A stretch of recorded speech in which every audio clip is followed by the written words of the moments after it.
Welcome. We are on the floor of the New York Stock Exchange. 2013 is over. Now we want to look ahead to the new year with our guest, Mark Otto, who is the managing director at J. Striker and Company. Mark, thank you so much for being with us. Thanks for having me back.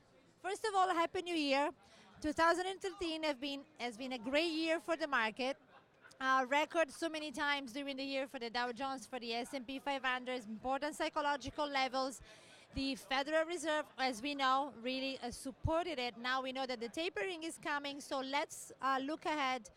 2014, what do you expect from the market?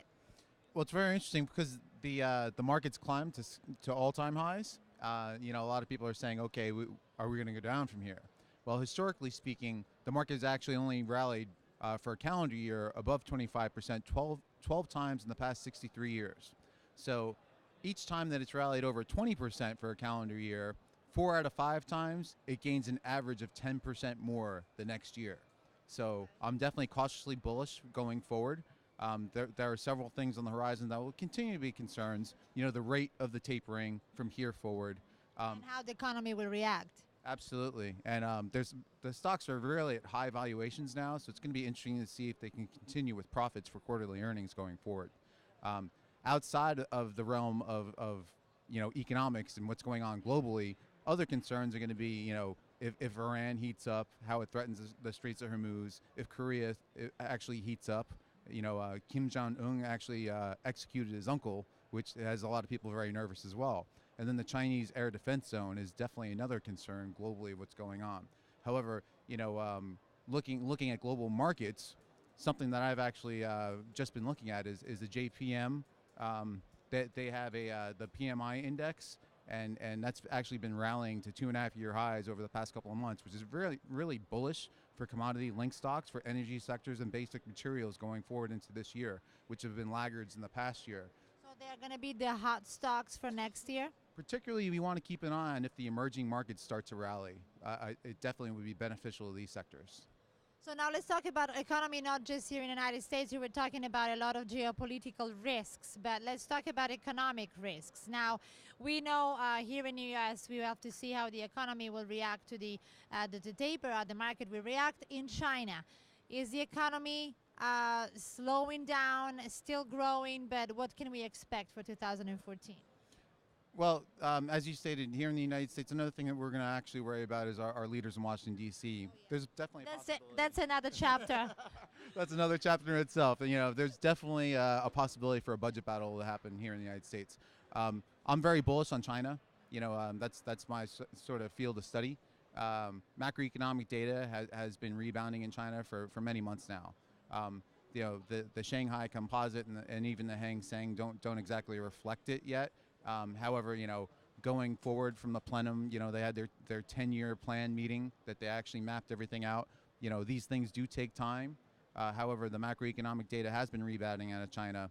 I am bullish on China going forward. I think this year will be much better than last year for China's growth.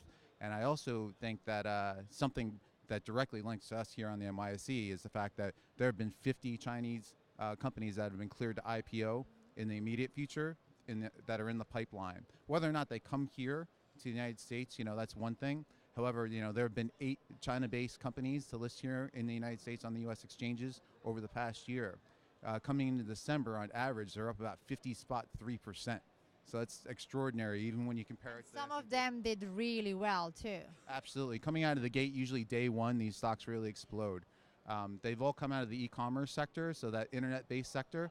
A lot of things that people are looking at is they can correlate them to the Amazon of here in the United States, the eBay of here in the United States, whatever it is. But I think it's because of that correlation, people actually can say, hey, I understand the economics of it, the sheer amount of business model and the potential. Yeah, and there's about 590 million people that are actually utilizing the internet in China, but that's only about 42% saturation compared to here in the United States. It's only about 240 million people that are actually on the internet, but that represents about 78%. So just by sheer numbers, this sector is extremely hot. Going forward, I know that there's hundreds of stocks that are waiting in queue for the IPO pipeline that are waiting to be approved by the Chinese government. It's going to take them an entire year to actually sift through that.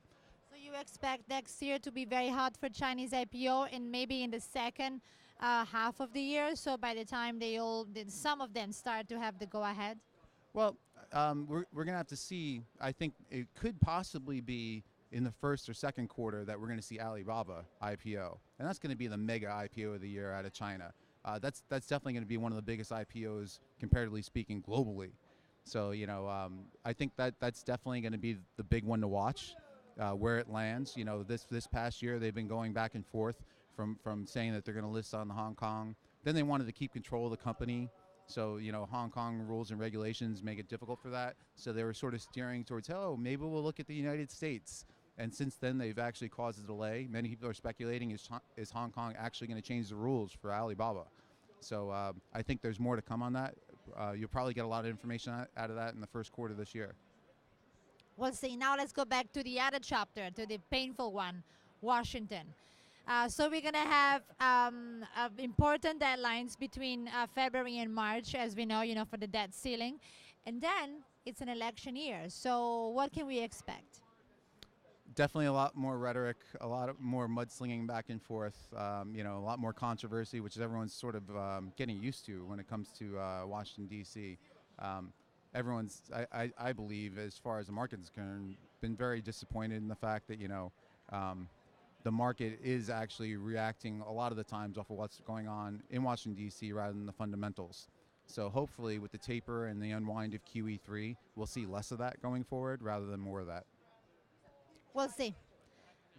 2013 was really dictated the direction from Washington and from the Federal Reserve, so it might change next year. Yeah, that could be your 2014 wish, right? And also, with the less stimulus from the Federal Reserve, the market might go back and trade on fundamentals. So that's why maybe we're not going to run as much, but people say it will be a healthier market. Absolutely. I mean, on the bearish side of it, if you're a speculator saying, this is going to be like the proof is in the pudding. A lot of people are saying, macroeconomic data as it's related to jobs or jobless claims. A lot of people have actually left the jobs market and gone back to school. A lot of people are very speculative on these numbers. So I think that going forward with the unwind of QE3, the proof will be in the pudding, and we'll see what happens. It's going to be a great year, I know. I hope so. Thank you very much, Mark. And again, Happy New Year. Happy New Year. Thanks. And thank you for watching.